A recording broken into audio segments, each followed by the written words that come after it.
예수 그리스도 이름으로 성경 공부 시작하겠습니다. 오늘은 5과죠. 5과. 먼저 본문 찾겠습니다. 마가복음 2장 1절에서 12절 말씀. 마가복음 2장 1절에서 12절 말씀 한 구절씩 교독하겠습니다. 2장 1절. 수일 후에 예수께서 다시 가버나움에 들어가시니 집에 계신 소문이 들린지라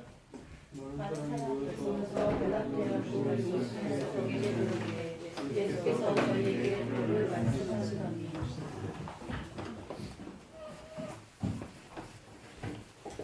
사람들이 한 중풍병자를 네 사람에게 메워가지고 예수께로 올세 우리를 나라에서 내려갈 수 없으므로 그 계신 곳에 짐을 더 덮어내고 중풍병자의 눈을 살아내리니 예수께서 저희의 믿음을 보시고 중풍병자에게 이르시되 소자야 내 죄사함을 받았느니라 하시니 어떤 서기관들이 거기 앉아서 마음에 놀라기를 이 사람이 어찌 이렇게 말하는가 참남하도다.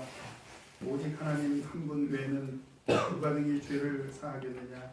저희가 속으로 이렇게 의논하는 줄을 예수께서 조심히 하시고 이르시되 어찌하여 이것을 마음에 의논하느냐. 중풍병자에게 내 죄사함을 받았느니라 하는 말과 일어나 내 상을 가지고 걸어가라 하는 말이 어느 것이 쉽겠느냐. 그러나 이 자가 땅에서 죄를 사하는 권세가 있는 줄을 너희로 알게 하려 하노라 하시고 중풍병자에게 말씀하시되 내가 내게 이르노니 일어나 내 상을 가지고 집으로 가라 하시니 그가 일어나 그 상을 가지고 모든 사람 앞에 나가거든 저희가 다 놀라 영광을 하나님께 돌려하되 우리가 이런 일을 보지 못하였다 하더라. 오늘 이 시간에는 내 죄사함을 받았느니라 중풍병자를 고치시면서 예수님께서 내 죄사함을 받았느니라 이렇게 말씀을 하시면서 이거를 보도록 하겠습니다.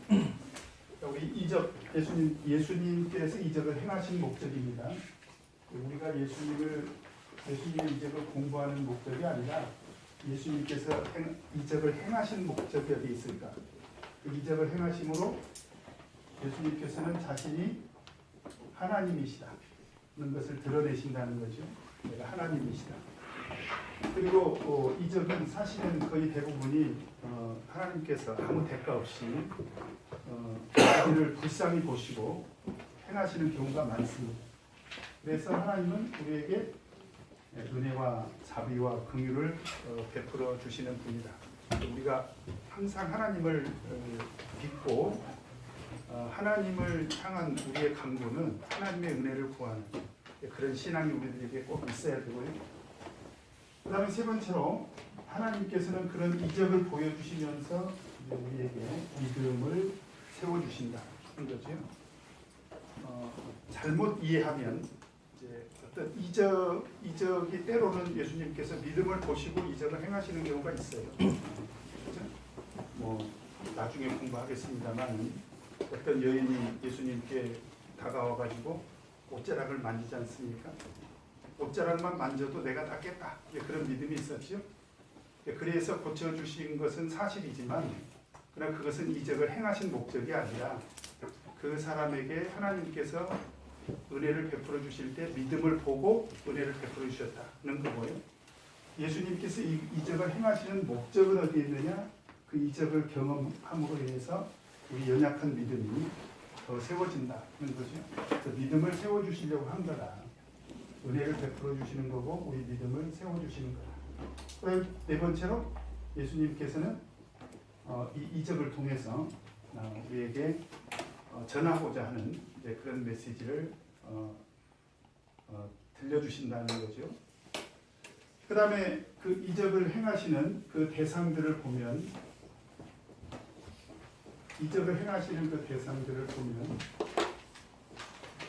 할 수 없이 한자를 조금씩 써야 되겠습니다. 첫 번째로 사람, 그죠? 가장 비중을 많이 차지합니다. 그 다음에 물론 사람에게 이적을 행하시는 것이지만 사실 그 안에 귀신이 있는 경우가 있죠. 귀신. 귀신. 영적인 대상이죠. 그래서 귀신을 상대로 귀신을 물리치는, 그죠? 물론 사람 안에서 귀신을 쫓아내는 것이지만 그런 귀신을 쫓아내는 이적을 행하셨고, 그 다음에 바다를 잠잠케 하신다거나 이런 그 자연, 만물을 상대로, 그죠? 자연, 만물을 상대로, 중국에서는 뭐라고 그러나? 만물이라고 그러나? 이렇게 써야지. 만물을 상대로 행하셨고, 그 다음에 네 번째로 떡 5개와 물고기 2마리로 5,000명을 먹이신 것은 바로 물질을 상대로 해서 예수님께서 이적을 행하셨다는 것입니다. 근데 사실은 거의 대부분이 예수님께서 이적을 행하신 것은 사람을 상대로 한 것이 비중이 제일 커요.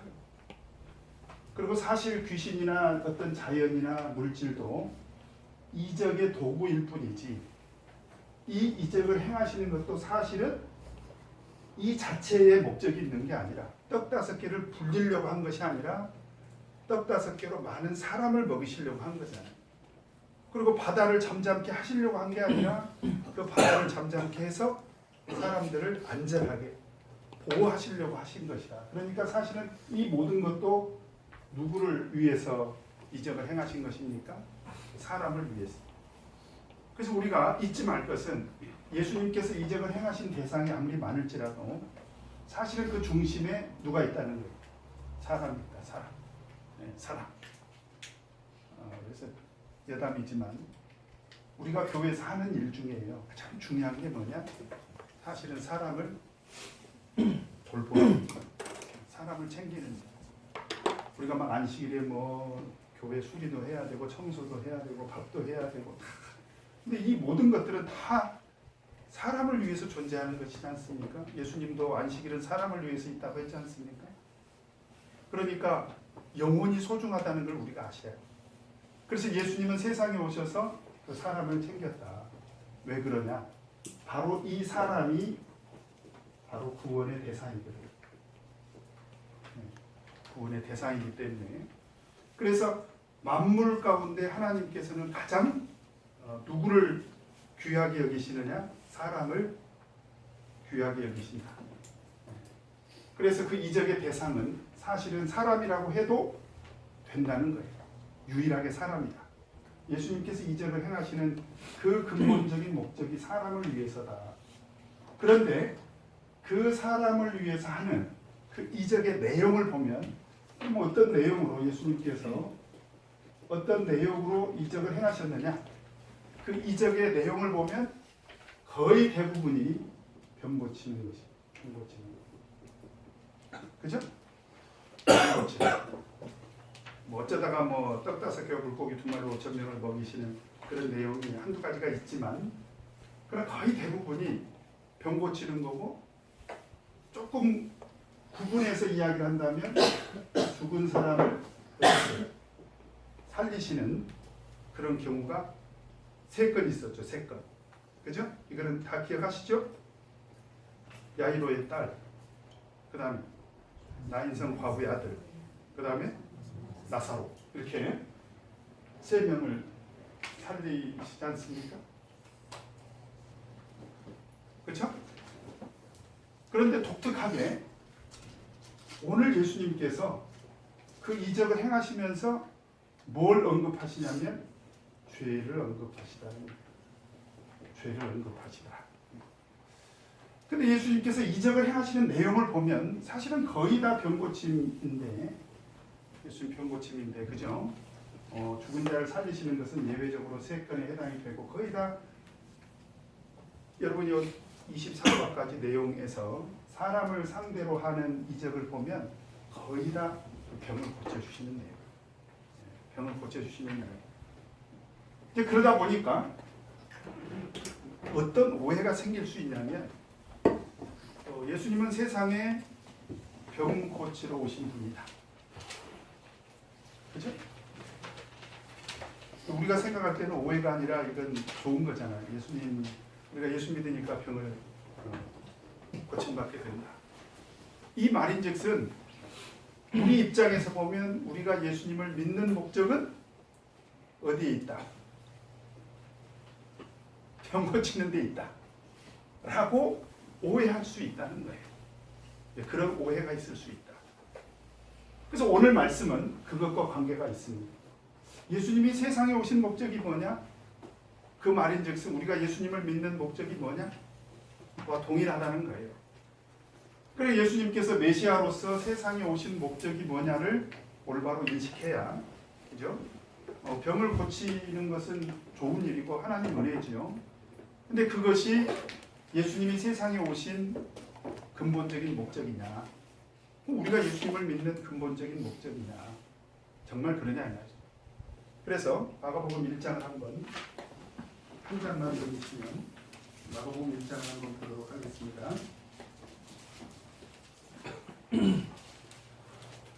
마가복음 1장 32절에서 34절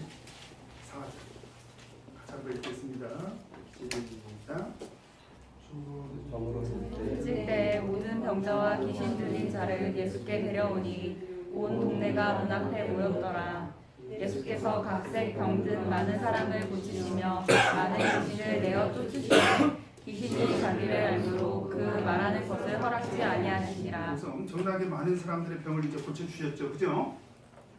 온전히 내용이 뭐 병든 자를 고치시고 귀신을 쫓아내는 일로 이렇게 소위 말하면 도배가 되어 있습니다, 그죠? 온 동네가 문 앞에 모였더라. 어마어마하게 많은 사람의 병을 이렇게 고쳐주십니다. 근데 그 뒤에 어떤 일이 벌어집니까? 우리 37절부터 39절 읽겠습니다. 시작. 만나서 바로되 모든 사람이 주를 찾나이다. 이르시되 우리가 다른 가까운 마을들로 가자. 거기서도 전도하리니 내가 이를 위하여 왔노라 주고 이후 갈릴리에 다니시며 저희 여러 회당에서 전도하시고 또 귀신들을 내어 쫓으시더라. 여기서 보니까 37절에 모든 사람이 주님을 찾나이다. 그러면 우리 32절에서 35절까지 내용의 연장선상에서 우리가 생각을 해본다면 어떻게 해야 됩니까? 예수님이 당연히 고쳐주셔야죠. 예수님은 충분히 그렇게 하실 수 있는 능력이 있습니다. 그렇죠? 이게 능력이 없어서가 아니라 예수님은 모든 사람이 예수님을 찾습니다 라는 말을 듣자마자 뭐라고 했습니까? 우리가 다른 가까운 마을들로 가자. 더 이상 병을 고쳐주시지 않으셨습니다. 이 점 우리가 인식해야 돼요. 예수님은 병을 고쳐주실 수 있는 능력이 있다. 근데 병을 고쳐주시지 않으셨어요. 그리고 뭐라고 말씀을 하셨냐면 내가 거기서도 전도하리니 내가 이를 위하여 뭐라고 했습니까? 왔노라. 이게 병을 고쳐주기 싫어서가 아니라 지금 사람들이 어느 정도까지 오해가 됐다는 거예요. 예수님은 세상에 무엇을 위해서 오셨다? 병 고치러 오셨다. 육신의 문제를 해결하러 오신 분이 아니냐? 라고 이제 오해가 됐다는 거예요. 그 오해가 아주 충만해졌다는 거죠. 그러니까 예수님께서 난 다른 마을들로 가야 되겠다. 왜냐하면 내가 이를 위해서 왔다. 그러면서 복음 사역을 했다라고 하는 거죠. 전도했다는 전도. 다시 말하면 예수님께서 세상에 오신 것은 영혼 구원 사역을 위해서 오셨다. 그러니까 육신적인 어떤 질병의 문제, 육신적인 어떤 우리의 물질의 문제, 그죠? 어떤 그런 문제를 해결하기 위해서 오신 것이 아니라 죄의 문제를 해결하러 오셨다. 그래서 마태복음 1장 21절에 보면 예수라는 이름에는 어떤 의미가 들어있습니까? 그 이름을 예수라. 이는 저가 자기 백성을 어디에서? 죄에서. 저희 죄에서 구원할 자이십니다. 그러니까 예수님은 병 고침을 통해서도 역사하시지만 그것이 메시아 사역의 주된 사역이 아니라는 거예요. 그래서 39절에도 보면 저희 여러 회당에서 전도하시고 그랬죠? 여전히 또 귀신을 쫓아내셨어요. 귀신도 쫓아내시고 병도 고치시고 그런 일을 여전히 하셨지만 그것은 예수님의 주된 사역이 아니었다. 그래서 예수님의 메시아 사역을 우리 이미 예수님의 생애를 통해서 공부했지만 한 번 더 우리 복습을 해보도록 하겠습니다. 마태복음 4장 23절에 보면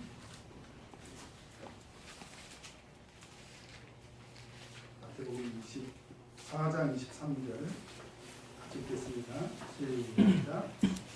예수께서 갈릴리에 돌아다니사 저희 땅에서 가르치시며 천국 복음을 전파하시며 백성 중에 모든 병과 모든 약한 것을 고치시니. 여기서도 예수님께서 병을 고치시긴 했어요. 그러나 그것을 앞세우지 않았다는 거예요. 오히려 먼저 하신 것이 뭐예요? 가르치시고 그 다음에 천국 복음을 전파하셨다. 이 사실이 뭐과 관계가 있느냐? 우리 신앙의 목적일 뿐만 아니라 사실은 그게 뭐과 관계가 있습니까? 교회의 사명과 관계가 있다는 거예요. 교회 사명. 그러니까 예수님의 메시아로서, 세상에 예수님이 메시아로서 오셔가지고 그 메시아로서의 사역은 사실은 교회의 사명과 관계가 있다. 그래서 예수님은 가르치시고 복음을 전하는 일에 전념하셨다. 사실은 그거를 위해서 어떻게 치유의 은혜를 베풀어 주신 거예요. 그러니까 가르치시고 선교하시는 일을 위해서 치유의 은혜를 덤으로 허락해 주신 거지, 예수님이 이것 때문에 오신 것이 아니라는 거예요. 마찬가지로 교회도 마찬가지죠. 교회가 해야 될 가장 중요한 사역이 뭐가 되어야 되겠습니까? 하나님 말씀을 가르치고 전하는 일이 돼야 된다. 그것을 위해서 어떤 육신적이고 물질적인 그런 하나님의 은혜가 필요하다면 그건 감사한 일이죠. 그것이 본질적인 교회 사명이 아니다. 오늘 예수님께서 이적을 행하신 데는 이런 큰 그림을 우리가 한번 그릴 수 있어야 된다. 먼저 오늘 예수님께서 중풍병자를 고치시면서 뭐라고 말씀하시냐면 네 죄 사함을 받았느니라. 그런 죄 문제를 언급하신다고. 사실 이게 처음이 아니에요. 우리 요한복음 5장에서 보면 요한복음 5장에서 그 38년 된 병자를 고치시지 않습니까? 38년 된 병자를 고치고 나서 예수님께서 뭐라고 말씀하세요? 다시는 죄를 짓지 마라. 그리고 뭐라고 말씀하셨습니까? 더 심한 것이 생기지 않도록 다시는 죄를 짓지 마라. 거기서 바로 그 죄가 뭐과 관계가 있을 수 있다는 거예요. 병과 관계가 있을 수 있다는 거예요. 사실은 이 병을 고치시는 예수님께서 병을 고치시는 과정에서 죄 문제를 언급한 것이 이번이 처음은 아니다. 그런데 오늘은 아예 네 죄 사함을 받았느니라 라고 이렇게 말씀을 하셨다는 거예요. 왜 이런 말씀을 하셨느냐? 사실 이것은 메시아 사역과 관계가 있고 교회 사명, 그 다음에 사실은 우리 믿음의 뭐라고요? 목적과도 관계가 있다. 베드로전서 1장 9절에 보면 뭐라고 되어 있습니까? 믿음의 결국 곧 영혼의 구원을 얻으니라. 그러니까 믿음의 목적도 영혼 구원이고 교회 사명도 영혼 구원이고 메시아 사역도 영혼 구원이라는 것을 우리가 잊지 말아야 돼요. 이 근본이 흔들리면 교회는 소위 맛을 잃은 소금이고요, 빛을 잃은 그런 교회가 되고 마는 것입니다. 그죠? 그래서 우리가 교회 사명이 뭐냐? 영혼 구원이다. 우리 믿음의 목적이 뭐냐? 영혼 구원이다. 여기에 초점을 맞춰야 우리가 우리 신앙을 건강하게 신앙생활을 할 수 있고 교회도 건강한 모습으로 이렇게 성장을 할 수가 있습니다. 자, 그러면 오늘 본문 내용을 통해서 같이 한번 내용을 살펴보도록 하겠습니다. 자, 다시 본문으로 돌아가세요.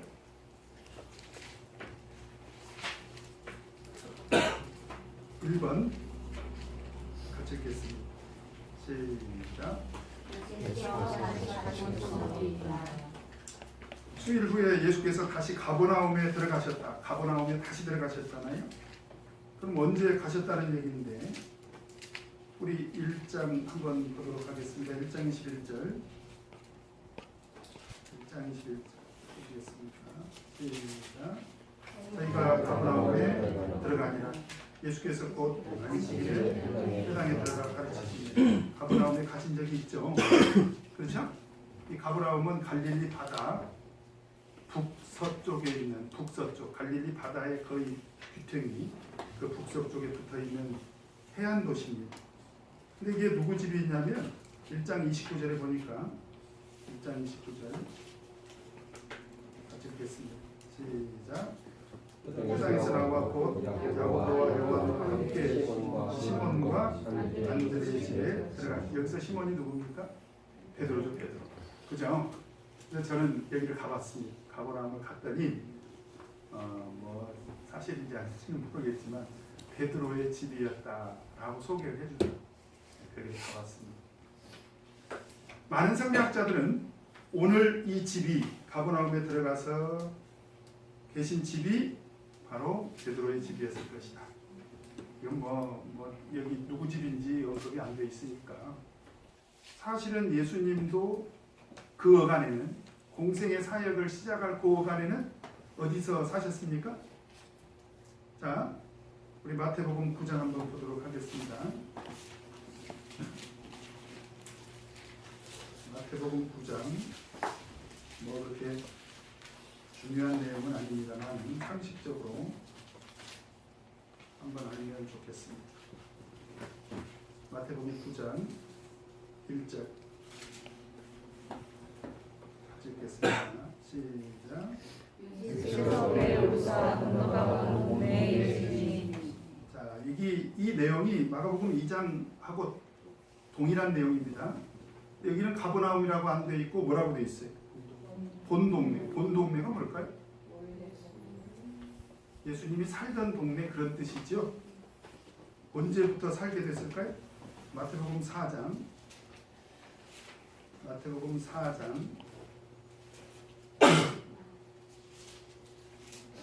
13절 읽겠습니다. 시작. 나사렛을 떠나 스불론과 납달리 지경 해변에 있는 가버나움에 가서 사시니. 여기서 보니까 나사렛을 떠나셨잖아요. 그죠?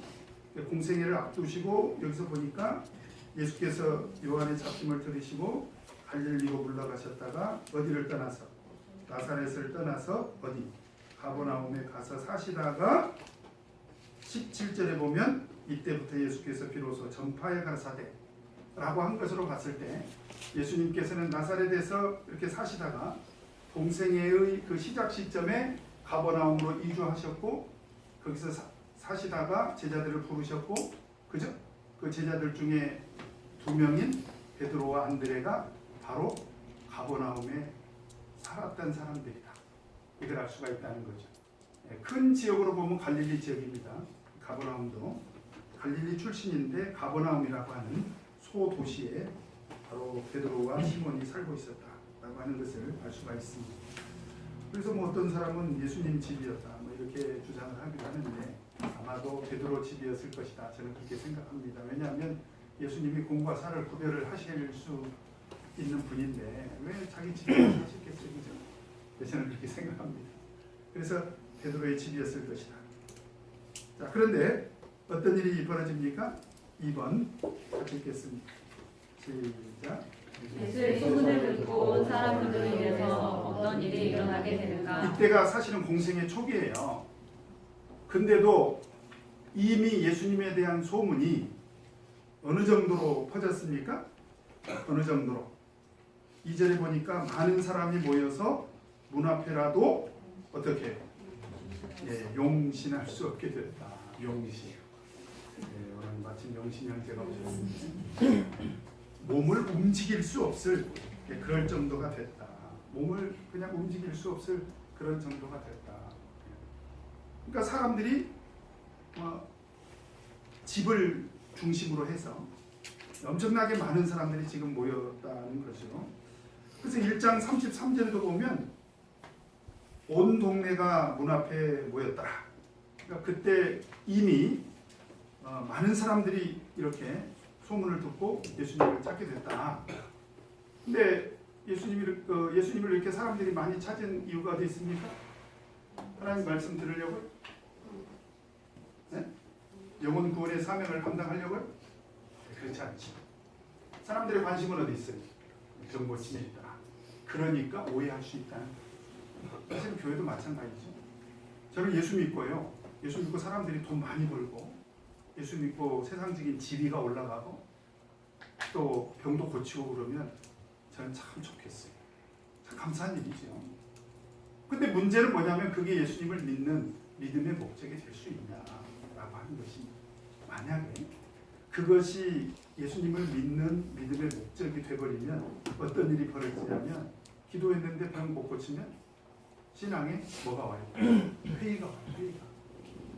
내가 예수님을 계속 믿을 필요가 있는가? 예수 믿고 물질적으로 가난이 해결이 안 돼. 계속 가난해. 그러면 어떤 회의가 들어요? 내가 계속 예수님 믿을 필요가 있는가? 왜냐하면 주변을 둘러보면요. 교회 안 다녀도 11조 생활 안 해도 안식일 안 지켜도 부자로 잘 사는 사람들이 너무 많잖아요. 그러니까 세상으로 가버리게 된다는 거죠. 그러니까 우리 신앙의 목적이 뭐냐? 우리는 그걸 분명히 인식할 필요가 있는데 일반적으로 사람들은 어떤 문제로 예수님을 많이 찾더라. 육신적이고 물질적인 문제를 해결하기 위해서 많이 찾더라는 거예요. 그래서 결국 그렇게 많은 사람들이 모였는데 예수님은 그 사람들에게 어떻게 해주십니까? 저희에게 뭐를 말씀하세요? 도. 여기서 말하는 도는 바로 진리의 말씀, 하나님 말씀을 전파하시더라. 그러니까 결국 예수님의 관심은 항상 마가복음 1장에서도 마찬가지였잖아요. 마가복음 1장에서도 마찬가지고 오늘 마가복음 2장에서도 사람들의 관심은 병 고침을 얻고 육신적인 문제를 해결하는 데 있었지만 예수님은 그들을 향해서 지금 하나님 말씀을 이렇게 전하셨다라고 하는 것입니다. 그래서 복음 사역의 기회를 이렇게 얻어서 하나님 말씀을 증거했다. 메시아 사역에 충실했다라고 하는 것을 알 수가 있습니다. 그 다음에 3번 같이 한번 읽겠습니다. 시작. 이와 같은 상황에서 중풍병자를 데리고 온 사람들은 어떻게 행동하였는가? 사실 오늘 본문 말씀을 보면 이제 크게 두 좀 달라고 이렇게 구분할 수가 있는데 여기서 이 네 사람이 오늘 중풍병자와 이 네 사람이 사실은 등장하는 등장인물들인데요. 먼저 그 중풍병자를 메고 온 그 네 사람을 우리가 좀 먼저 주목할 필요가 있습니다. 여기서 저는 얻을 수 있는 교훈이 상당하다고 생각이 들어요. 이 네 사람. 우리가 이 네 사람을 좀 주목할 필요가 있는데 이 사람이 지금 네 사람들이 중풍병자를 데리고 누구에게 데리고 옵니까? 예수님께 데리고 오지 않습니까? 예수님께 데리고 오죠. 근데 중풍병자는 어떤 사람이에요? 중풍병자는 불치병 환자잖아요. 불치병을 갖고 있고 그 다음에 자기 의지와 자기 노력으로 예수님께 나아올 수 있는 능력이 있다 없다. 사실 자기 힘으로는 예수님께 나올 힘이 없는 그런 사람인데 그런 사람을 이 네 사람이 어떻게 해서 데리고 옵니까? 첫 번째로 이 네 사람들이 어떻게 해서 데리고 와요? 메워가지고 어떻게 메워서 서로 협력해서 데리고 왔다. 그래서 저는 오늘 이 마가복음 2장에서 이 네 사람이 자기 스스로의 힘으로 예수님께 나아올 수 없는 그 중풍병자를 데리고 온 이 사역이 바로 우리 교회 소그룹을 통해서 반드시 이루어져야 된다. 저는 이렇게 믿습니다. 우리 교회 소그룹은 많이 있죠. 사실 우리 교회 전체 신도가 지금 지난번에 김용주 집사님이 현재 출석 신도를 263명이라고 이렇게 말씀해 주시죠. 근데 가을 영은회 때 성찬 떡을 받은 사람이 188명이에요. 저는 이 숫자가 굉장히 중요하다고 봐요. 그럼 거의 한 75명 정도 되는 사람은 그냥 떡을 못 받았잖아요. 근데 이 263명은 그냥 홀로 다 한 사람 한 사람이 다 홀로 있는 게 아니라 우리 교회는 참 감사하게도 아동부, 학생부, 대학부, 사천부, 남신도회, 여신도회. 남신도회는 3개로 나눠져 있고 여신도회는 5개로 이렇게 나눠져 있습니다. 다 소그룹이 되어 있잖아요. 그죠? 그러면 이 소그룹의 가장 본질적인 사역이 뭐냐? 바로 사람을 예수님께 데리고 오는 협력 사역을 해야 된다는 거예요. 이게 가장 중요하다는 것이죠. 그래서 2019년도 앞으로 이 2019년도면 내년이지 않습니까? 그죠? 제가 목회 이제 2년 차인데 올해는 이제 어떤 소그룹을 구성했다면 내년에는 이 소그룹이 예수님의 이 메시아 사역을 본받는 교회 사명을 올바로 할 수 있도록 그런 조직이 될 수 있도록 그 소그룹을 활성화시키는 것이 가장 중요하다. 그래서 아동부 교사들은요, 안식일이면 마음에 아동부를 품어야 돼요. 그래서 끊임없이 살펴야 됩니다. 우리 아동부들이 지금 안식일에 교회로 왔는지, 교회 와서 예배를 제대로 드리고 있는지, 그리고 이렇게 우리 의사 선생님들 2분이 계시지만 의사 선생님들은 이렇게 딱 문으로 이렇게 들어오는 사람들을 보면 좀 어느 정도 감을 잡죠. 어렵나요? 죄송합니다. 어려운 걸. 네, 근데 저는 좀 영적으로 느껴져요. 안식일에 이렇게 선거님들을 예배 끝나고 한 번 제가 인사를 해보면 벌써 어떤 분은 눈이 불안해. 뭔가 문제가 있다는 거거든요. 그리고 그런 영적인 상태. 이거를 사실 소그룹에서 어느 정도 해소가 돼야 된다는 거예요. 소그룹에서 예배는 제대로 드리고 있는지, 뭔가 가정에 문제가 없는지, 안 나온 사람은 왜 안 나왔는지, 이런 사람들은 우리가 찾아가서 해결이 될 사람들인지, 우리가 찾아가도 해결이 안 될 사람들인지, 그러면 그런 사람은 목자님에게 보고를 해야 될 사람인지, 그죠? 이런 것들을 안식일에 모든 소그룹에서 이게 이루어져야 된다는 거예요. 그래서 궁극적으로는 이 사역이 누구에게 인도하는 일이 돼야 된다? 예수님께 인도하는 일이 돼야 되고, 그래서 내년 봄 영은회 때는 263명이 떡을 받을 수 있도록 이렇게 돼야 된다. 가능하죠? 한 분만 고개를 끄덕이시니까 가능해야 되겠죠? 네, 그렇게 되도록 돼야 된다. 네, 그게 바로 이 4사람이 이 중풍병자를 메고 온 영적인 의미가 저는 거기에 있다. 근데 이 중풍병자를 메고 예수님께 데리고 가고 싶어도 어려움이 있죠? 어려움이 있지 않습니까? 있어요, 없어요? 어떤 어려움이 있습니까?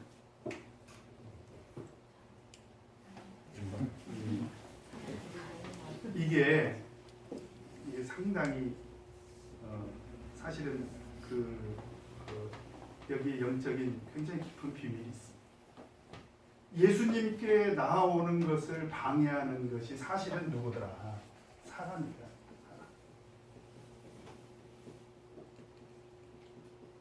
이 사람들은 예수님이 가장 절박하게 필요한 중풍병자를 지금 어떻게 하고 있더라는 거예요? 가로막고 있더라는 거예요. 제가 여다입니다만은 제가 그냥 목회를 하면서 안식일날 사실은 유일하게 안식일날 한번 이렇게 좀 스킨십을 하게 되지 않습니까? 제가 이제 나이 드신 특히 어르신들 이럴 때라도 손이라도 한번 잡아드리고 어떤 분들이 일주일 동안 잘 지냈는지 뭐가 문제가 있었는지, 그리고 평소에 만날 기회가 그렇게 많지 않아요. 그래서 이제 그런 분들을 하나하나 다 일일이 이렇게 손을 잡아드리려고 하면 어떤 분들은 제 손을 완전히 복잡하고 막 한 2~3분씩 잡고 있는 분들이 있어요. 그러면은 정작 내가 좀 손이라도 한번 더 잡아드려야 돼. 꼭 붙잡고 말이라도 한번 건네야 될 분들은 지나가버려요. 이렇게 지나가버려요. 좀 아쉽죠? 이 얘기했더니 아이고 우리는 이제 목사님 손 잡지 말아야 되겠다. 그런 분들이 혹시 있을지 모르겠는데 제가 예담으로 드리는 말씀이에요. 무슨 말씀이냐면 사람이 때로는 예수님께 나오는 길을 어떻게 막을 수도 있다. 그런데 이 사람들은 그 인의 장벽을 어떻게 했습니까? 어떻게 했다는 거예요? 지붕을 뜯어가지고 달아내렸다는 거예요. 그러니까 그때 당시에 그 이스라엘의 가옥 구조가 일반적으로 보통 이렇게 단층으로 1층으로 지어져 가지고 여기에 이렇게 계단이 이렇게 놓여져 있대요. 2층으로 이렇게 2층이 아니라 뭐죠? 옥상으로 이렇게 오르는 그런 계단이 있고 이 옥상은 큰 들보 같은 것들을 이렇게 가로질러서 놓고 이 사이에다가 지푸라기 있죠? 지푸라기 같은 거 뭐 갈대라든지 뭐 이런 집이라든지 이런 것들을 이렇게 채워서 여기에 흙으로 이겨가지고 이렇게 지붕을 만들었다고 하죠. 지금도 뭐 그런 옛날 전통 가옥들이 있다고 합니다. 그래서 맘만 먹으면 뜯을 수도 있는 거죠. 그래서 그런 인의 장벽을 이 네 친구들은 어떻게 했다는 거예요? 극복했다라고 하는 것입니다. 극복했다. 저는 이것이 앞으로 우리 소그룹의 좀 사역의 목표가 됐으면 좋겠다.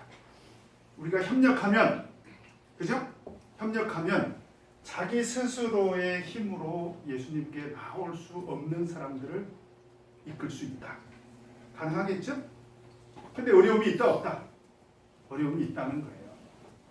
어려움이 있습니다. 뭐 내가 여기서 사실은 좀 구체적으로 이야기가 어렵지만 특히 대방교회는 신도수가 많기 때문에 아주 다양하고 복잡한 문제들이 다 있습니다. 있어요. 그 중에 핵심이 뭐냐? 인의 장벽이 있다는 거예요. 인의 장벽이 있다. 어떤 사람 때문에 그 소그룹에 들어가지 못하는 그런 사람들도 있을 수 있다는 거예요. 그래서 우리 협력이 필요하다는 거예요. 그래서 같이 협력해서 그거를 극복할 수 있어야 됩니다. 근데 그런 방법이 지금 보니까 있어요, 없어요? 있습니까, 없습니까? 있다는 거죠. 그래서 그런 장벽을 극복할 수 있는 그런 일을 해낸 사람들이 누구냐? 바로 네 사람이랍니다. 몇 사람이요? 몇 사람? 네 사람. 네 사람. 여기에 이제 회장 있고, 그죠? 그러면 총무, 봉사, 전도, 신박 그러면 되겠네, 그죠? 네. 그러면 충분히 할 수 있다. 그런 얘기입니다. 예수님께서 그걸 보시고 나중에 뭐라고 평가하시냐면 5절에 보니까, 자, 5절 한번 보시겠습니다. 5절 같이 읽겠습니다. 시작. 예수께서 저희의 믿음을 보시고 중풍병자에게 뭐라고 말씀하셨어요? 예수님께서 그걸 보시고 예수님께서 이 사람들을 어떻게 평가를 하십니까? 이게 믿음이라는 거예요. 이게 믿음이다. 이게 믿음이다. 예수님께서는 이게 믿음이라는 거예요. 믿음이라는 게 뭐냐? 자기 스스로 힘으로 도저히 예수님께 예수님께 꼭 나와야 되는데 예수님께 자기 힘으로 도저히 나올 수 없는 그런 사람들을 넷이 힘을 합쳐서 데리고 오는 것이 믿음이고, 그렇죠? 그리고 인의 장벽으로 인해서 도저히 예수님 앞에 나올 수 없는 그런 사람들 때문에 못 나오는데도 그걸 포기하지 않고 지붕을 뜯어서라도 기어이 예수님 앞에 데리고 나올 수 있도록 그렇게 극복한 것이 그게 바로 믿음이라는 거예요. 예를 들면 삭개오가 그랬잖아요. 사실 누가복음 19장도 똑같은 상황이에요. 삭개오가 인생에 허물을 느꼈어요. 원래 돈이 그러잖아요. 돈이 좋아서 쫓아다닐 때는 몰라요, 그걸. 근데 어느 정도 돈을 얻고 나면 자기 인생의 뒤안길이 보이죠. 왜 그래요? 돈은 좋은 것이기도 하지만 돈은 참 부정한 것이기도 하고. 그러니까 자기가 돈을 어느 정도 모아놓고 보니까 자기 인생이 얼마나 불의하고 부정한 것인지, 더러운 것인지 그걸 깨닫게 된 거죠. 그리고 인생의 진정한 행복이 돈에 있지 않다. 그걸 깨닫게 된 거예요. 그래서 이 삭개오가 예수님을 만나려고 찾아가지 않습니까? 그런데 그때도 뭐가 있어요? 인의 장벽. 인의 장벽. 이게 영적으로 보면 사실은 우리가 예수님께 나가는 것을 가장 많이 방해하는 것이 영적으로 보면 사단이고요. 영적으로 보면 또 하나는 뭐냐? 사람입니다. 사람 때문에 상처받아가지고 믿음에서 떠나지. 그죠? 그래서 사람 때문에 삭개오가 예수님 앞에 못 나가는 거예요. 그래서 포기하고 집으로 돌아갔습니까? 어떻게 했어요? 우리 찬송가 있잖아. 아동가 찬송가. 찬송가에 뭐라고 되어 있어요? 예수님의 얼굴을 보고 싶구나. 잠깐이라도 보고 싶구나. 비가 나보다 삭개오는 엉금엉금 기어서 뽕나무 위로. 그런 찬송이 있잖아요. 그래서 저는 어렸을 때 그 찬송을 부르면서 이게 우리 믿음의 역사가 돼야 되겠구나. 그래서 우리 믿음의 뽕나무가 있어야 돼요. 우리 믿음의 뽕나무가 있어야 돼요. 그래서 어떻게 해서라도 그 믿음의 뽕나무로 올라가야 예수님을 만날 수 있습니다. 그래서 이 친구들이 인의 장벽을 뚫고 극복을 했다는 거죠. 그것을 예수님께서 뭐라고 하셨다? 그 믿음으로 보신 거예요. 그래서 보면 아까 제가 이제 이 예수님이 이적을 행하신 목적 때 그런 설명을 했지만 어떤 경우에 그 여인처럼 가나안 여인이 아니라 그 혈루병 걸린 그 여인처럼 예수님의 옷자락만 만져도 낫겠다는 그 믿음을 보시고 고쳐주셨잖아요. 근데 오늘 말씀은 잘 보세요. 누구 믿음을 봤어요? 이 사람 믿음이요? 이 사람 믿음이요? 이 사람들의 믿음을 보시고 이 사람들의 믿음. 저는 이것이 우리에게 주는 교훈이 저는 그래서 상당하다고 생각합니다. 자, 특별히 오늘 이 시간에 이 말씀을 배운 사람들은 꼭 네 사람 안에 꼭 들어가시길 바랍니다. 아시겠습니까? 아시겠습니까? 인의 장벽 속에 속하지 마시고 꼭 어디에 속하셔야 됩니까? 네 사람 안에 꼭 들어가셔서 안식일이면 내가 돌보고 내가 챙겨야 될 사람들이 누구냐. 사실 설거지는 일요일날 와서 또 해도 돼. 사람을 챙기는 건 그 시간, 그 상황이 아니면 불가능. 최근에 우리 이기호 집사님 해보니까 어때요? 맞죠? 네, 사람 챙기는 것이 정말 중요하죠. 그래서 교회는 앞문과 뒷문을 지켜야 돼요. 교회 올 때 앞문에서 지켜야 되고 교회를 떠날 때 뒷문을 지켜야 돼요. 그래서 사실은 전도 임원들은요 밥을 주먹밥 드셔야 돼요. 식당에 가서 밥 먹는 동안에도 도망가거든요. 그래서 제가 보니까 그 사람을 지키는 것이 영혼 구원에 상당히 기여를 합니다. 그렇다고 해서 깡패처럼 부르라는 얘기가 아니라 온유와 겸손으로 사랑으로 그 사람들을 잘 대해서 그 사람들을 감동시켜서 어쨌든지 붙잡아야 됩니다. 앞으로 좀 우리 교회에서 그런 사역이 영혼 구원의 사역이 꼭 잘 이루어질 수 있도록 이 네 사람의 믿음을 좀 맡겨드리길 바랍니다. 아시겠죠? 자, 그 다음에 4번 같이 읽겠습니다. 시작. 자, 이 사람들이 중풍병자를 예수님께 데리고 온 목적이 어디 있어요? 병 고쳐달라고. 그렇죠? 병 고쳐달라고. 그건 틀림없습니다. 이 중풍병자 예수님께 데리고 온 목적은 뭐야? 병 고치기. 그런데 뜻밖에도 예수님은 그 중풍병자를 향해서 뭐라고 말씀하십니까? 네가 죄사함을 받았느니라.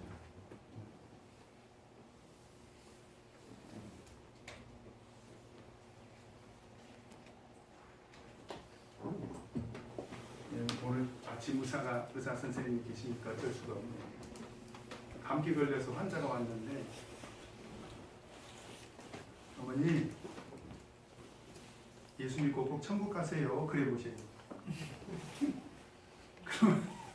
그러면 좀 이상하지 않습니까?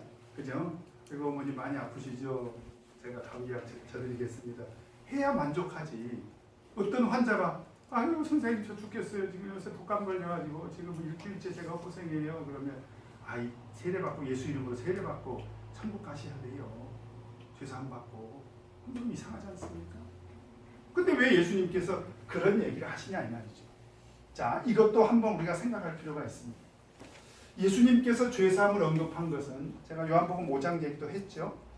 이 병과 죄가 관계가 있다 없다? 있다.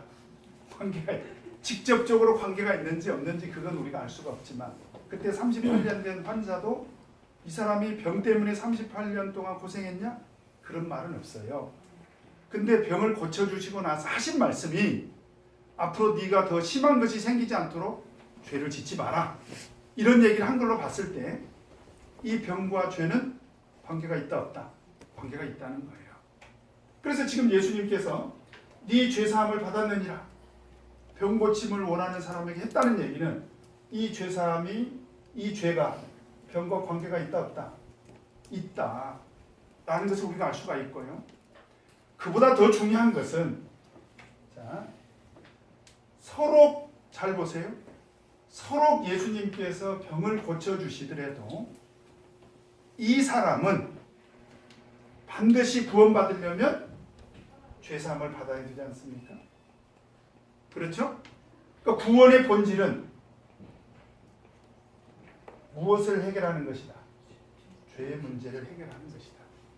언급을 하신 거예요. 물론 그 뒤에 가서 보면 예수님께서 내 죄사함을 받았느니라고 말씀하신 이유가 이제 등장을 합니다. 그런데 어쨌든 이 사람이 죄 때문에 중풍병에 걸렸느냐? 뭐 그것 역시 아까 제가 말씀드린 것처럼 직접적으로 그런 원인이 있는지 없는지 그건 우리가 알 수가 없어요. 속단해서. 왜냐하면 본문에서 그렇게 나오질 않아. 그럼에도 불구하고 예수님께서 병 고치러 온 사람에게 죄를 언급했다는 것은 일반적으로 이 죄와 병과 관계가 있을 수 있다는 거예요. 뿐만 아니라 사실은 병 고침을 얻는 것보다 훨씬 더 중요한 것이 뭐냐? 죄를 해결해야 그것이 구원의 본질이다.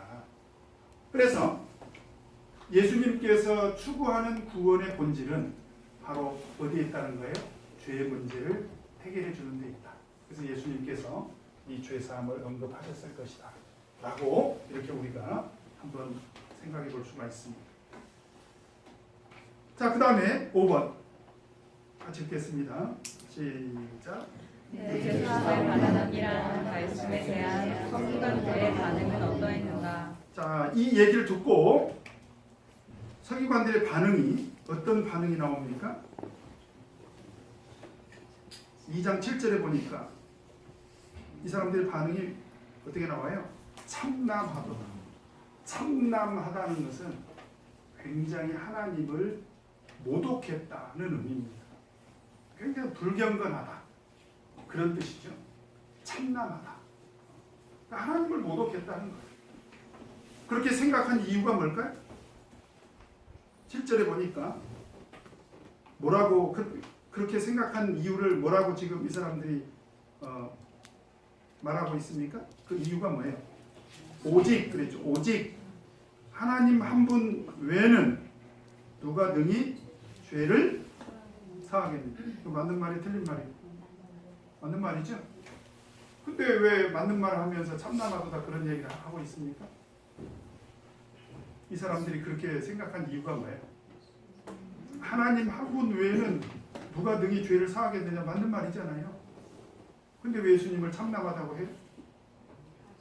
예수님을 메시아로 그렇죠. 인정하지 않으니까. 그러니까 예수님을 메시아로 인정했다면 내 죄사함을 받았느니라. 그럴 때 서기관과 바리새인들이 할렐루야 아멘 이렇게 했겠죠. 그죠? 근데 예수님을 메시아로 인정하지 않으니까 하나님 한 분 외에는 누가 죄를 능히 사하겠느냐. 이건 정말 참남한 일이다. 이건 하나님을 모독하는 거다. 이렇게 이 사람들이 비판을 하고 있는 것입니다. 그 다음에 6번 같이 읽겠습니다. 시작. 이들의 마음을 읽으신 예수께서 이들에게 하신 말씀은 무엇인가? 자, 8절에서 10절을 보면 저희가 속으로 이렇게 의논하는 줄을 예수께서 곧 중심에 아시고 이 중심에 아셨다. 그 중심의 1번에 하단에 보면 뭐라고 되어 있습니까? 심령으로. 이게 이제 헬라어로 푸뉴마라고 되어 있습니다. 푸뉴마. 영의 역사로 예수님께서는 영적인 통찰력이 있으신 거죠. 왜냐하면 하나님이시니까. 그래서 하나님이시기 때문에 그 사람들을 영으로 꿰뚫어 보신 거예요. 그러니까 우리가 속으로 어떤 생각을 하고 있는지 지금 다 아신다는 거죠. 하나님을 믿는 사람이라면 기본적으로 이런 인식이 있어야 됩니다. 그죠? 여러분, 신앙이라는 것은 목회자를 상대하는 게 아니에요. 목회자만 의식하고 신앙생활하는 사람은 상당히 낮은 수준의 신앙생활을 합니다. 근데 제가 그런 사람들 많이 봤어요. 목회자를 의식해서 교회 열심히 하고 교회 활동 열심히 하고, 왜? 점수를 따야 뭔가 교회에서 사랑받고 인정받고, 그래서 교회에서 어느 정도 영향력도 행사하고 자기 입지를 확보하고, 그걸 통해서 뭔가 교회에서 자기 만족을 얻는 거죠. 근데 사실은 그거는 굉장히 낮은 수준의 신앙이고, 나중에는 낮은 수준의 신앙만의 문제가 아니라 교회를 어지럽히는 그런 사람이 될 수도 있습니다. 그렇다고 해서 목회자를 무시하라는 것이 아니라 가장 높은 수준의 신앙은 뭐냐? 하나님을 의식하는 거죠. 하나님을 의식하는데 뭘 의식할 거냐? 하나님은 그 영으로 나를 꿰뚫어 보고 계신다. 내 마음과 생각을 꿰뚫어 보고 있다. 그죠? 사실은 그 내 삶의 양식은요, 내 마음과 생각에서 나오는 것입니다. 그죠? 그래서 우리가 신앙생활하면서 이런 하나님은 나를 어떻게 보고 계실까? 그래서 바울사도 그 바울서신을 보면 바울서신이 13권이지 않습니까? 근데 자주 등장하는 단어가 있어요. 그게 뭐냐? 하나님 앞에서. 그죠? 하나님 앞에서. 하나님 앞에서. 지금 예수님께서 그 사람들의 마음을 꿰뚫어 보신 거죠. 그러면서 뭐라고 말씀을 하시냐면 9절에 보니까 중풍병자에게 내 죄 사함을 받았느니라 하는 말과 일어나 내 상을 가지고 걸어가라 하는 말이 어느 것이 쉽겠느냐. 예수님께서 말씀을 하십니다. 일단은 예수님의 질문으로 봤을 때 이 둘 중에 뭐가 쉽겠어요? 이런 말인 것처럼 들립니다. 자, 어떻게? 집사님 앞에 앉은 기념으로 둘 중에 뭐가 쉽겠어요? 예수님이 병 고침과 죄 사함 중에 어느 것이 쉽겠느냐 하고 이렇게 집사님 질문을 하셨다면,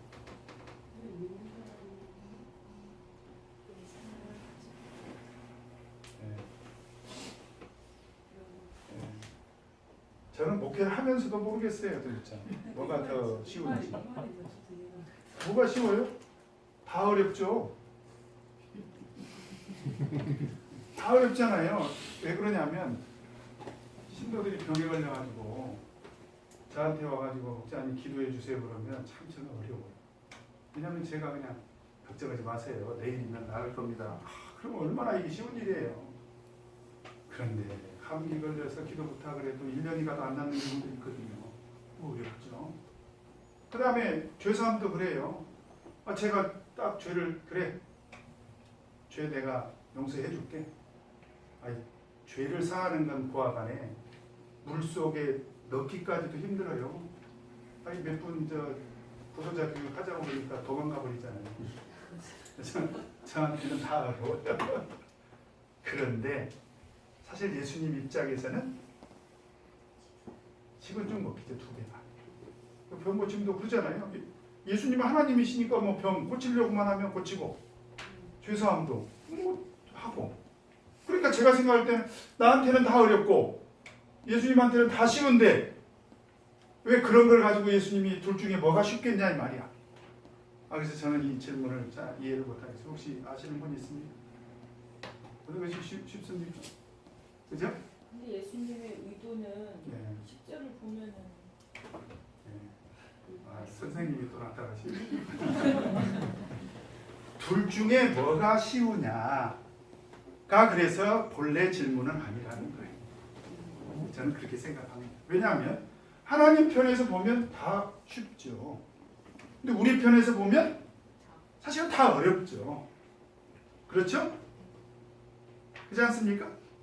그런데 그 다음 말씀을 보면 이 질문한 의도가 좀 느껴진다는 거예요. 그 다음 말씀이 10절을 보도록 하겠습니다. 10절 같이 읽겠습니다. 시작.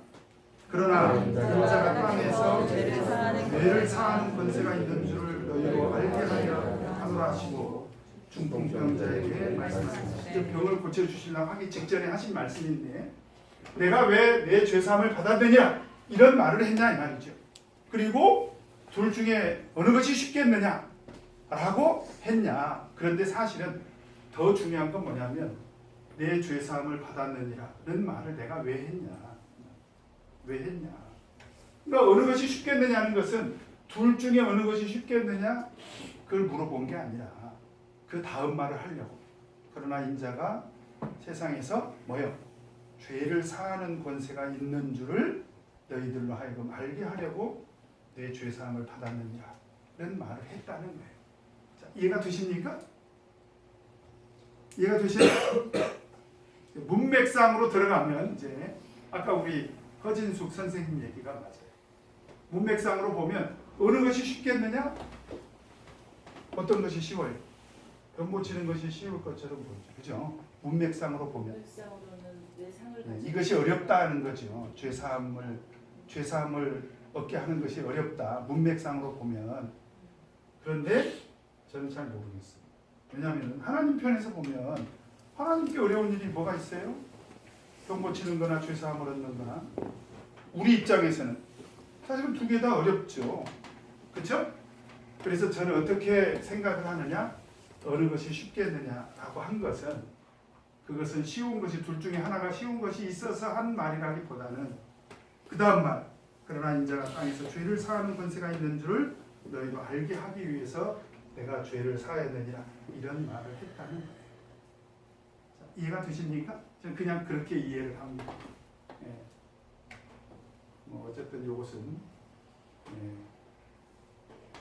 성경 난제입니다. 주석서를 보세요. 둘 중에 어느 것이 쉽냐?라고 이렇게 설명이 되어 있진 않아요. 어렵죠. 근데 사람한테 예. 보였을 때 예. 병 고침은 실질적으로 바로 고쳐져야 되는 거고 제사함은 그냥 말로만 해도 제사함이 받았는지 그렇죠. 안 받았는지 모르는 그렇죠. 사람. 그런 측면도 있죠. 그래서 예. 뭐가 더 쉽겠느냐. 근데 제사함이 그 사람들한테는 쉬워 보이지만 실제적으로는 본질적으로 해결해줬고. 그렇게 했을 때 모순인 게 뭐냐면 지금 예수님께서 죄사함을 얻었느니라는 말을 해가지고 어떤 일이 벌어졌습니까? 참나마도 다르죠. 모순이라는 거예요. 지금 이게. 지금 정은이 형제 말이 맞으려면 내 죄사함을 받았느냐라 그럴 때 사람들의 반응이 뭐냐면 이건 하나님밖에는 할 수 없는 일인데 참남하다. 모순이잖아요. 우리가 생각할 때 내 죄사함을 받았느니라 이건 쉬워요. 표가 안 나니까. 그죠? 표가 안 나니까. 그리고 병을 고치는 것은 증거가 나타나야 돼. 어렵죠. 이렇게 생각할 수 있다는 거죠. 저는 그것도 나름대로 일리가 있다고 생각합니다. 그런데 전체적인 것으로 보면 이것도 모순이라는 거예요. 그러면 예수님께서 그런 말 안 하셨어요. 왜? 사람들의 반응이 어떻게 나올지 뻔히 아시거든. 사람들은 하나님 한 분 외에는 누가 능히 죄를 사하겠느냐라고 반말이 될 말을 예수님께서 하셨겠습니까? 쉬운 말이라고 생각했어요. 그죠? 그런 측면에서는 병고침이 쉬운. 그렇죠. 그러니까 병고침이. 죄사함이라고 말을 했을 때 어떤 반응이 나올지. 그러면 병고침이 쉬우니까 내가 어려운 걸 택했다. 그런 말이다. 이제 우리 진경제는 그 말이죠.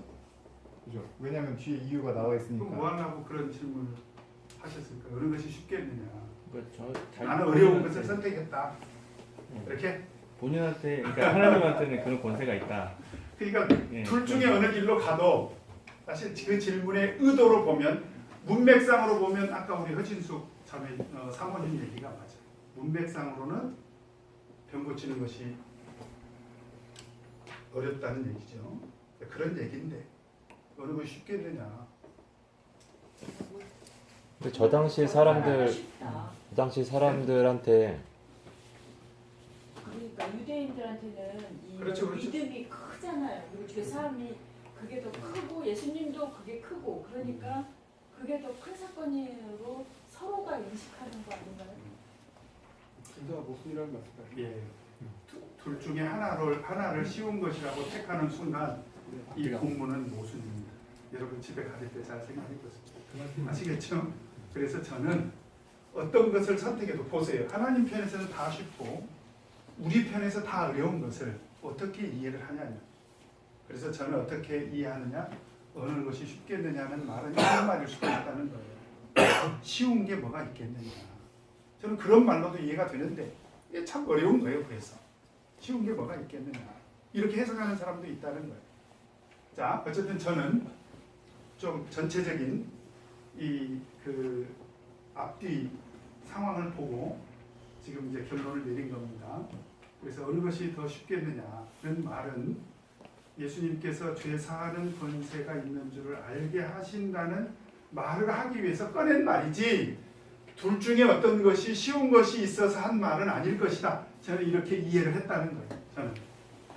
자, 이 정도 하고 넘어갑시다. 잘 생각해봐요. 요것이 쉽다고 해도 모순이고 요것이 쉽다고 해도 모순이라니까. 그건 모순이에요. 우리한테는 다 어려워요. 하나님 편에서는 다 쉽고요. 그죠? 그런 일이기 때문에 이거는 좀 제가 이해하기에, 저는 이해하기 좀 어렵습니다. 자, 그 다음에 7번 같이 읽겠습니다. 시작. 그리고 중풍병자에게는 어떤 말씀을 하셨는가? 11절을 보면 자, 같이 읽겠습니다. 시작. 내가 내게 이르노니 일어나 내 상을 가지고 집으로 가라 하시니. 예, 그렇게 하시고 이제 비로소 죄사함을 얻었느니라 고 선포를 하시고 병고침을 얻게 해주셨습니다. 자, 잘 보세요. 그래서 이 병고침은 특별한 병고침. 자, 이 병고침은 특별한 병고침이 뭐냐? 어떤 은혜가 포함된 병고침이죠? 죄사함의 은혜가 포함된 병고침. 그래서 이제 우리가 병을 고침받기 위해서 신앙생활을 하는 것은 아니지만 죄사함을 받은 우리들에게는 병고침의 은혜가 특별한 은혜가 될 수 있다. 자, 인정하시죠? 그래 안 그래요? 그래서 우리도 병고침의 은혜를 구해야 돼요. 왜냐하면 이 병고침을 통해서 이 병의 원인이 어디에 있다는 것도 우리가 한번 생각할 필요가 있다. 죄에 있다. 그래서 성경에 어떤 말씀이 있냐면 야고보서 5장에 보면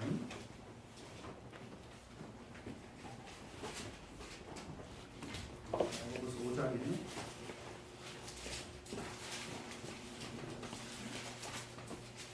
15절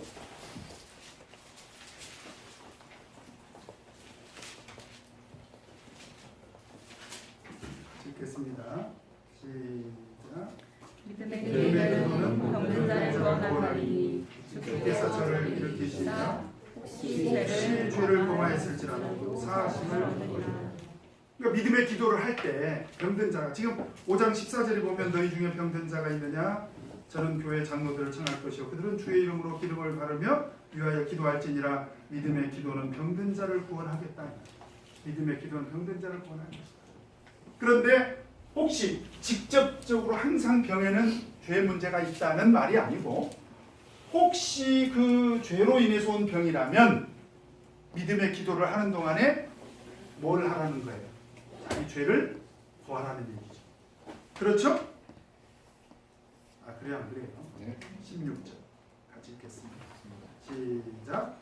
이러므로 너희 죄를 서로 고하며 병 낫기를 위하여 서로 기도하라. 의인의 강력한 역사하는 힘이 많아. 그러니까 제가 베드로전서 2장 19절에서 20절 말씀 계속 말씀드리죠. 거기에는 우리 인생의 고난이 죄로 인해서도 오고, 그다음 두 번째로 애매한 고난도 있고 선을 행함으로 하는 고난도 있다고 했죠. 병도 마찬가지예요. 병은 그 고난의 범주에 들어가 있는 것이니까. 그래서 병은 죄로 인해서 온 것일 수도 있으니까 우리가 병을 위해서 하나님 앞에 기도할 때는 혹시 죄를 범했을지라도 사함을 얻을 수 있다라는 거죠. 네. 그래서 이 병고침의 은혜는 우리에게 특별한 은혜다라고 하는 것입니다. 뿐만 아니라 이 병고침은 지금 예수님께서 이 사람의 죄를 사했느냐 그렇게 말씀을 하셨잖아요. 근데 사람들의 반응이 어떤 반응이었습니까? 하나님 한 분 외에는, 그죠? 하나님 한 분 외에는 누가 능히 죄를 사하겠느냐? 그럼 지금 예수님은 기로에 서 있어요. 어떤 기로에 서 있습니까?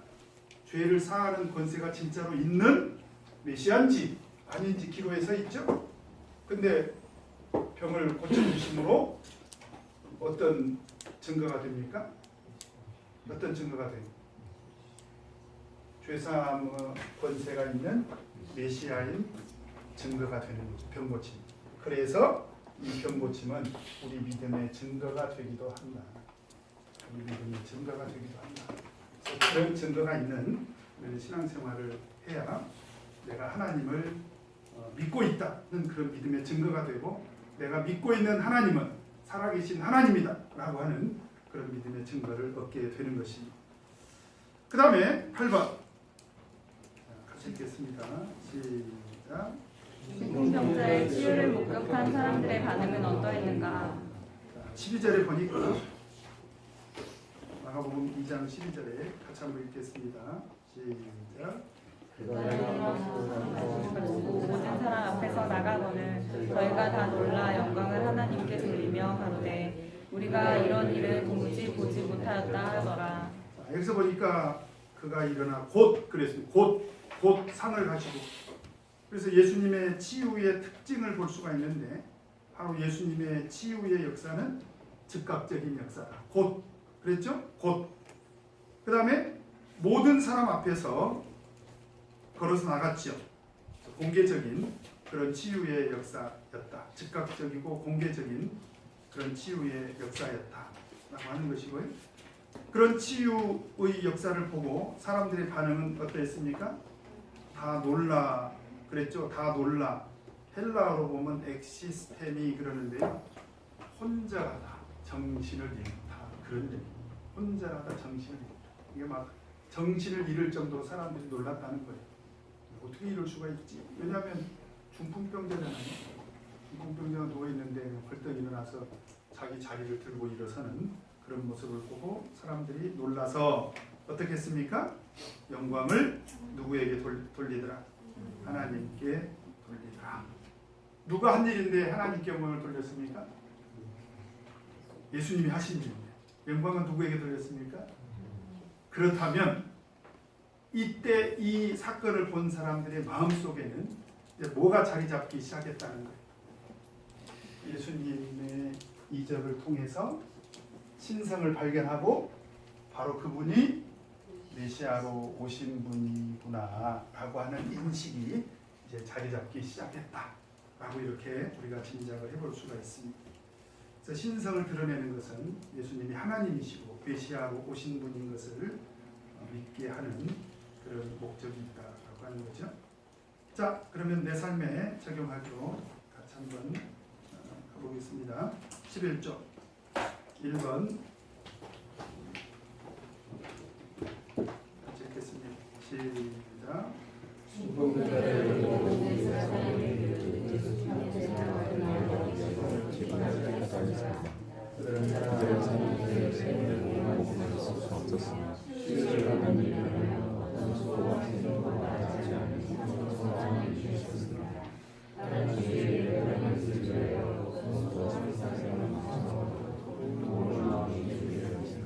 제가 이 중풍병자를 육신적인 질병뿐만 아니라 영적으로도 보면 자기 힘으로, 자기 의지로는 예수님께 나올 힘이 없는 사람들일 수도 있다. 제가 이렇게 말씀드렸잖아요. 어떤 교회에서 목회하면서 특별한 경험을 했는데요. 그 교회는 이렇게 남신도회가 상당히 활성화됐어요. 그리고 여신도회도 활성화되고, 그러니까 등산을 할 때는 남녀 신도회가 이제 연합을 했어요. 이렇게 등산 활동을 했어요. 그러다 보니까 어떤 일이 벌어졌을까요? 어떤 일이 벌어졌을까요? 남신도회, 여신도회가 같이 등산을 갔다니까요. 그럼 어떤 일이 벌어졌을까요?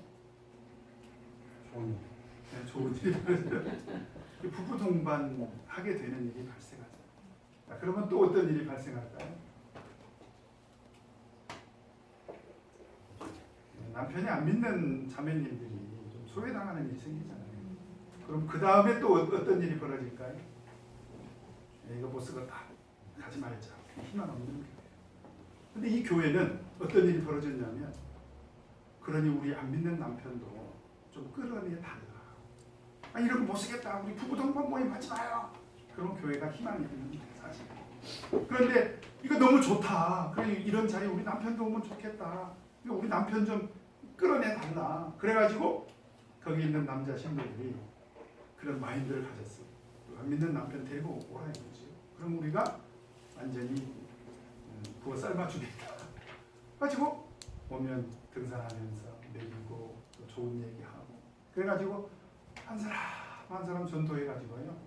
최근에 제가 그 교회를 가보니까 저 때도 안 믿는 남편들이 많이 전도가 됐지만 지금은 거의 다 전도가 됐더라고요. 거의 다. 거기에는 누가 있었던 거예요? 4사람이 있었던 거예요. 4사람. 그래서 우리 신도회가 할 수 있는 일 중에 가장 큰 일이 뭐냐? 영혼 구원의 사명을 감당하는 거예요. 안 믿는 남편들, 안 믿는 가족들, 그죠? 교회를 과거에 나왔다가 지금 주저앉아 있는 사람들을 나오게 할 수 있는 그런 일을 할 수 있다. 저는 내년에 우리 교회 소그룹이 꼭 그런 일을 감당했으면 좋겠습니다. 그 다음에 두 번째로 2번 같이 읽겠습니다. 시작. 예수님은 친구들의 병과 죄를 동시에 해결해 주셨습니다. 육신의 문제에는 항상 영적인 원인이 있음을 알게 하신 것입니다. 나는 내가 겪고 있는 육신의 문제 이면에 영적인 원인이 있음을 얼마나 올바로 인식하고 있습니까? 나는 육신의 문제를 그냥 해결하려고 한 적은 없으니까. 혹 영적인 문제 해결을 통하여 육신의 문제를 해결한 적은 있습니까? 사실 우리가 에덴 동산에서 죄가 들어온 다음부터 땅이 저주를 받고 우리 인간들이 세상에 사는 동안에 죽음을 경험하게 되고 그래서 육신적으로 죽음을 맞이할 수밖에 없는 인간이기 때문에 생로병사의 역사가 생긴 거예요. 맞죠? 그러니까 근본적으로 보면 인간의 모든 문제의 원인은 어디가 있습니까? 죄에 있고 근본으로 들어가 보면 그래서 항상 우리는 육신의 문제, 가령 내가 물질적으로 문제가 생기거나 또는 육신의 질병이 오거나 할 때는 내가 신앙생활 혹시 소홀해서 이런 문제가 생긴 건 아닌가? 라고 생각을 해봐야 된다는 거예요. 이 일이 직접적으로 관계가 있는지 없는지는 우리는 잘 몰라요. 그죠? 내가 이번에 병이 왔어. 내가 뭐 죄를 졌는가? 라고 생각하는 것이 그 문제 해결에 도움이 된다는 거예요. 서로 그것이 관계가 없다 할지라도. 그래서 우리는 육신의 문제에 반드시 영적인 그런 원인이 있다라고 생각을 할 필요가 있다. 그래서 오늘 예수님께서는 죄사함의 문제를 통해서 그런 문제를 우리에게 요구하고 있는 것입니다. 그런 문제를 해결하도록 이렇게 요구하고 있는 거죠. 자, 그 다음에 3번 같이 읽겠습니다. 시작. 중풍병자로 치유된 이적을 본 그들은 한편으로 두려워하면서도 모든 영광을 하나님께 드렸습니다. 예수님이 세상에 오신 목적은 심판하시기 위함이 아니라 질병을 치유하시고 죄를 해결하시기 위한 것을 깨달은 것입니다. 나는 이적을 체험하고 하나님께 영광을 돌린 적이 있습니까? 나는 예수님이 오신 목적이 죄를 사해 주시기 위한 것을 확신합니까? 제가 이렇게 예수님의 이적을 공부하는 동안에 우리 성도님들이 꼭 한번 그 하나님의 이적을 체험하기를 바란다는 말씀을 드린 적이 있죠. 그래서 이적을 체험하는 것이 우리 신앙의 근본 목적은 아니지만 오늘도 역시 하나님께서 살아계시기 때문에 우리 믿음을 통해서 또 하나님께서 우리에게 이적을 경험하도록 하시거든요. 우리 믿음을 세워서 근본 이적을 공부하는 동안에 23호가 다 끝나고 나면 마지막 시간에 이렇게 그죠? 한 절 하나씩 예수님의 이적을 공부하는 동안에 저는 이런 이적을 경험했습니다. 이렇게 간증할 수 있는 그런 시간이 있었으면 좋겠습니다. 우리 적용 포인트 같이 한번 읽겠습니다. 시작. 예수께서는 병자와 친구들의 믿음을 보시고 먼저 제사함을 선포하셨습니다. 인간에게 최우선적으로 해결해야 할 시급한 문제가 죄라는 것을 가르쳐 주신 것입니다. 우리의 질병뿐만 아니라 근본적인 죄를 해결하시기 위해 오신 예수님에 대하여 올바른 믿음을 소유하시기 바랍니다. 기도하겠습니다.